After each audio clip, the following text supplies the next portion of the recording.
Hey guys, it's Jared with Atlantis Masonry Conservation in Victoria, British Columbia. Just at a granite chimney job we're serving right here. This is an old maybe 1910, 1915 granite chimney, and we're going to be repointing from all the way there to there. It's good enough.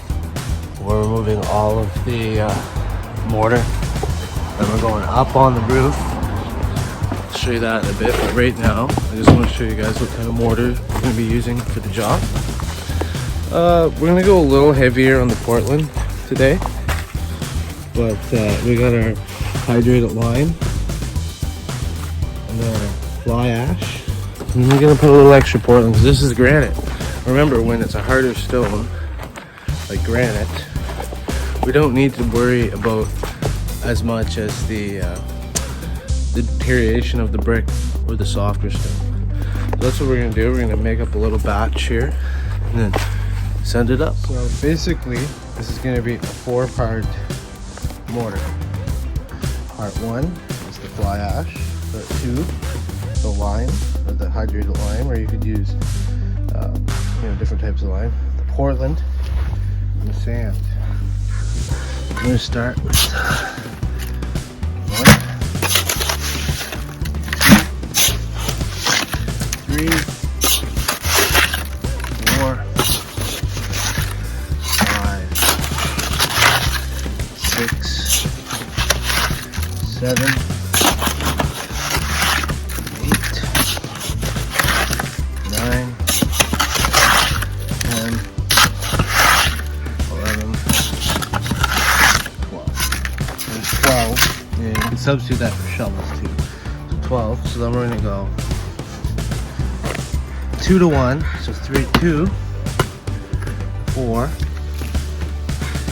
6, 8. And then because it's granite, we're going to go 2 Portland.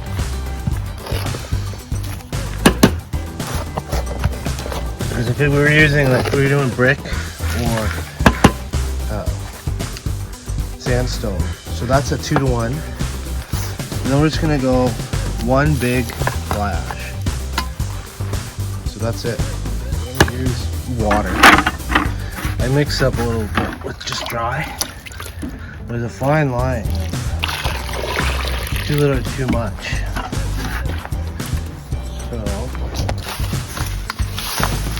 I'm using a paddle drill, but you don't have to.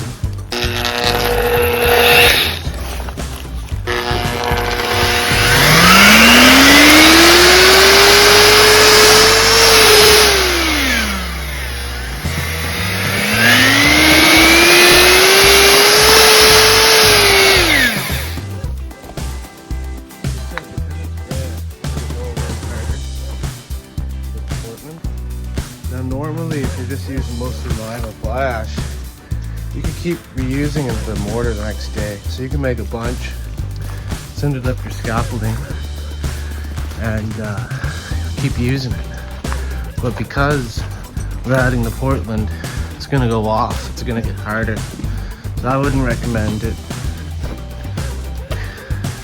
It's a beautiful granite chimney.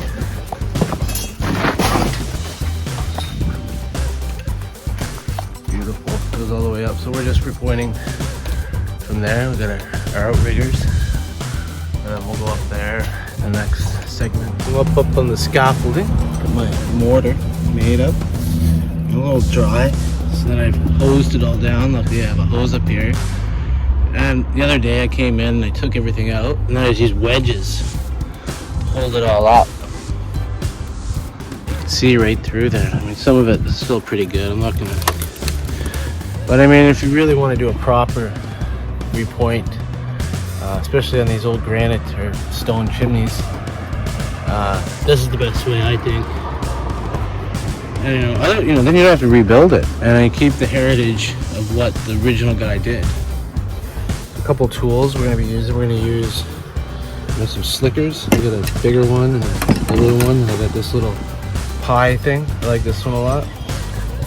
Then I got my trowel. And then I got this little tool here. This is something I made. Just a regular brick pointer. I couldn't really find this is all grapevine or Scotch point. So what I did, I just heat it up, bend it around, and I took a grinder blade and or a metal blade, and honed it down. I think I still need to take it down a little bit more, but we'll see what this looks like. And then we're just gonna point it, and then before it even dries, we're gonna press that into it. And normally you gotta use some water. You keep dipping it in the water. I've made other videos about this on Instagram, but I'll show you again in this more in depth. So what the goal is for this afternoon, we're just gonna try and repoint it as much as we can. Hopefully get this side done. Maybe get one of the other sides started. Tomorrow it's gonna rain, so we're gonna work down there. But I'll let you guys know how it goes once I have all this pointed up. Here's the front side pointed up. I'm just going along doing the grape vining. So we're doing it the same day because we're not going to color this one. Originally it was black, so you can kind of just go along and so you want to keep dipping it. You kind of get the idea. And you can see just like I said, you got to keep that little tool wet. You know, and that's just kind of the look. And then you flick off the bad spots. So this is this part for today. We still have the other 3 sides to do. It takes longer to do this than it does to actually point it. Anyways, sometimes the joint's too small.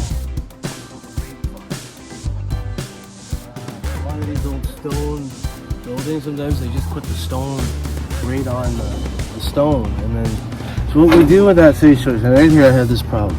So we build it out proud. What building out proud means, it just means we're gonna bring the mortar out a little